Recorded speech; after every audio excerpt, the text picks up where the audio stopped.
মাতৃভূমি news channel চাই থকাৰ বাবে আপোনালোকক ধন্যবাদ জ্ঞাপন কৰিছোঁ আৰু মই আবু বকৰ সিদ্দিক।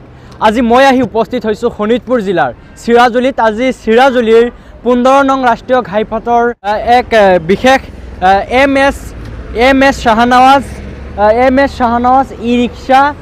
ই ৰিক্সা এজেঞ্চি ইতিমধ্যে মুকলি কৰা হৈছে। ই ৰিক্সাৰ এজেঞ্চি দোকান মুকলি কৰা হৈছে। যদিও আপুনি ই ৰিক্সা ল'ব বিচাৰে, যদি আপুনি ঢেকীয়াজুলিবাসী হিচাপে ই ৰিক্সা ল'ব বিচাৰে, তেনেহ'লে আপোনাৰ বাবে এক সোণালী সুযোগ। যদি আপুনি নিবনুৱা যুৱক, আপোনাৰ বাবে এক সোণালী সুযোগ। আপুনি অতিকে ঢেকীয়াজুলি অঞ্চলৰ ভিতৰত অতিকে কম ৰেহাইত আপোনালোকে ই ৰিক্সা ল'ব পাৰিব। মই দেখুৱাই আছোঁ সামগ্ৰী পৰিৱেশ। এয়া হৈছে মূল যি বেনাৰ দোকানৰ MS Shahnaz e rickshaw agency. Address highway 15 Chirajuli Sonitpur Assam. Contact number 9954941339। আৰু এয়া হৈছে আজি নতুনকৈ মুকলি কৰা হৈছে। মই দেখুৱাই আছোঁ পৰিৱেশ।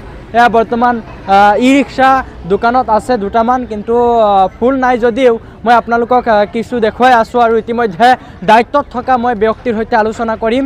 আৰু গুৱাহাটীৰ পৰা জানিব পৰা মতে যিগৰাকী স্বত্বাধিকাৰী ই ৰিক্সাৰ, সেইগৰাকী ব্যক্তি উপস্থিত আছে।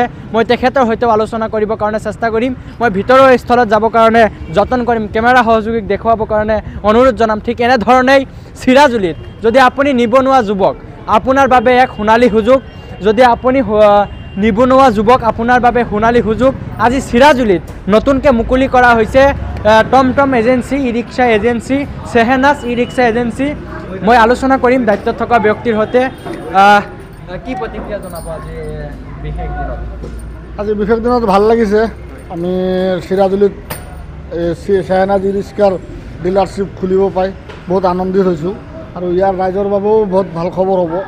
আমি ফাইনেন্সতে দি আছোঁ, ফাইনেন্সত হৈ আছে। ফাইনেন্সো বহুত কম, আমাৰ 50,000 ডাউন পে'মেণ্ট দিলে গাড়ী পাই যাব। আৰু বেটাৰী ছাৰ্ভিচ ভাল আছে, 3 বছৰ। যিহেতু মানুহে কিছুমান দৰিদ্ৰ পৰিয়ালৰ পৰা আহিব, ধৰক গোটেই পইচা নাই, অলপ কিছু আপোনালোকক দিব, মিনিমাম অলপ পইচাৰ ভিতৰতো মানে ফাইনেন্সত লৈ যাব পাৰিবনে? একদম চিয়'ৰ পাৰিব, ফাইনেন্সত লৈ যাব পাৰিব। পাৰিব। আৰু আপোনালোকে ঢেকীয়াজুলিবাসী ৰাইজক কি জনাব যে ঢেকীয়াজুলিৰ যিসমূহ ই ৰিক্সাৰ দোকান আছে, প্ৰায় মিনিমাম কিবা কমত পাবনে নাই আপোনালোকৰ তাত? তাত ঢেকীয়াজুলিৰ পৰা কমত পাব।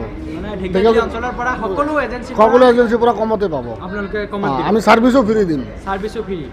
বাকী দোকানত ছাৰ্ভিচ নাই। ধৰক বেটাৰী কিবা হৈ গ'ল, ই ৰিক্সাৰ কিবা হৈ গ'ল, বাকী মানুহতো বিক্ৰী কৰি দিয়ে, আমি বিক্ৰী কৰাৰ পিছত আমি ছাৰ্ভিচো দিম। সেইটোৱে। এনেধৰণে তেখেতে প্ৰতিক্ৰিয়া প্ৰকাশ কৰিছে যে আপুনি কম, মানে ঢেকীয়াজুলি অঞ্চলৰ যিসমূহ এজেঞ্চি আছে, এজেঞ্চিৰ ভিতৰত কম ৰেহাইত, প্ৰায় মিনিমাম কম ৰেহাইত আপোনালোকে ই ৰিক্সা ক্ৰয় কৰিব পাৰিব। আৰু যদি আপোনাৰ তাত সম্পূৰ্ণ পইচা নাই, তেনেহ'লে অলপ পইচাটো সংগ্ৰহ কৰিব পাৰিব, ক্ৰয় কৰিব পাৰিব কিস্তিত ই ৰিক্সা। মই দেখুৱাই আছোঁ পৰিৱেশ। এয়া হৈছে আজি নতুনকৈ চিৰাজুলিবাসী ৰাইজৰ বাবে এক সুখবৰ। চিৰাজুলিত এনেকৈ মুকলি কৰা হৈছে ই ৰিক্সাৰ দোকান। কি ক'ব? আমি চিৰাজুলিত আজি বহুত দিনৰ পৰা খুলিম ভাবিছিলোঁ টমটম ডিলাৰ। তাতে আজি বহুত আনন্দত আছোঁ। আমি খুলিছোঁ। 50% আমাৰ ইয়াৰ পৰা আপোনালোকে টমটম পাব। যিকোনো ৰাইজ আহিলে আমি দিবলৈ বাধ্য। সকলোতকৈ কম ৰেহাইত দিব? ৰেহাইত দিব। আমি চব দিব। আৰু আপোনালোকৰ কিস্তিটো ল'ব পাৰিব? কিস্তিটো ল'ব পাৰিব, যেনেকৈ খুচি তেনেকৈ পাব।